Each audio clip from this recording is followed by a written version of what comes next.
Hey y'all, Matt here from RetroOnly.com. Today I'm going to be talking about the PowerA Wireless Controller for the Nintendo Switch. And specifically, I'm going to be doing a drop test for this controller. I'm going to take it out on my balcony and I'm going to drop it onto the ground, I'm going to drop it onto wood, and I'm going to drop it onto concrete to test and see how it handles being dropped like that. So that way you know if this controller can survive being used by you or by your children, grandchildren, someone who's not going to be exactly too careful with it. So let's go ahead and hop into that drop test.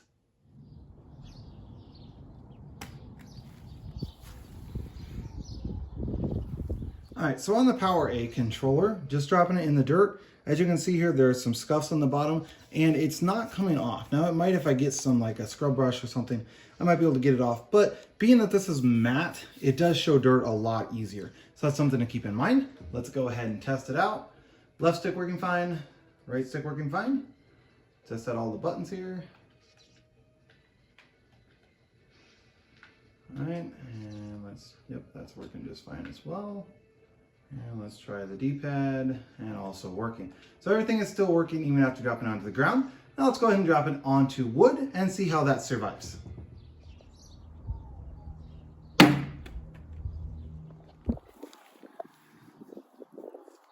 All right, so as you can see, there was some damage again just to the little handles there. It's kind of hard to see. There we go. Just from dropping it onto the wood, but let's go ahead and test it out. Left stick working fine, right stick working fine. And let's try out the buttons. All the buttons appear to be working. And the back ones, and let's try the pad, and that works as well. So everything is still working after dropping it 10 foot onto wood. Now we'll go ahead and drop it onto concrete.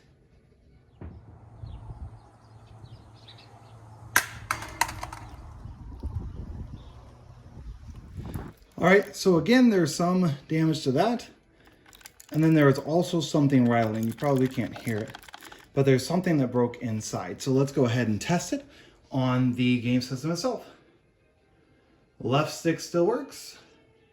Right stick is still working. And let's test out all the buttons here. And everything still appears to be working despite there being a little piece of plastic that broke.